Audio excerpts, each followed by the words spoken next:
خوش آمدید به برنامه پیک شادی. آماده شروع کنید. حرکت. عقبیم. بله بله عقب هستیم. بله بله ما در بخش هسته‌ای عقبیم. زیست فناوری فضا عقبیم. در بخش پزشکی در بخش نانو عقب‌ترین. در حوزه سیاست هم همینجور، فرهنگ هم همینجور. دیدید دانشگاهیان، نویسندگان، روشنفکران همه قتل عام شدن. یک مجموعه عظیمی نابود شدن، تارومار شدن. جمهوری اسلامی بر این اساس تشکیل شد. بعد از این هم بیشتر خواهد شد.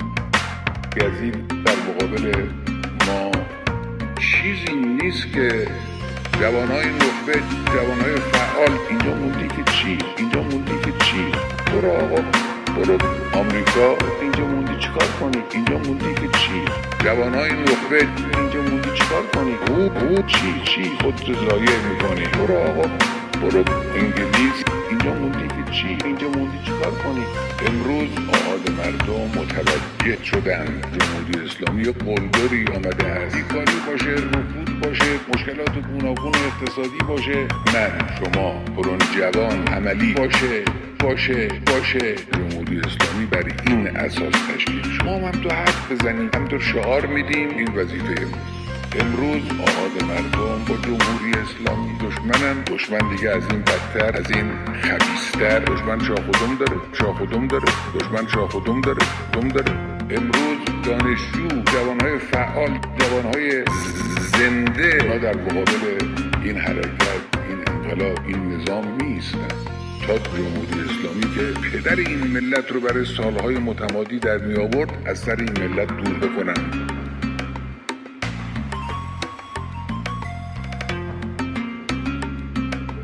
حرف زیاد زدیم،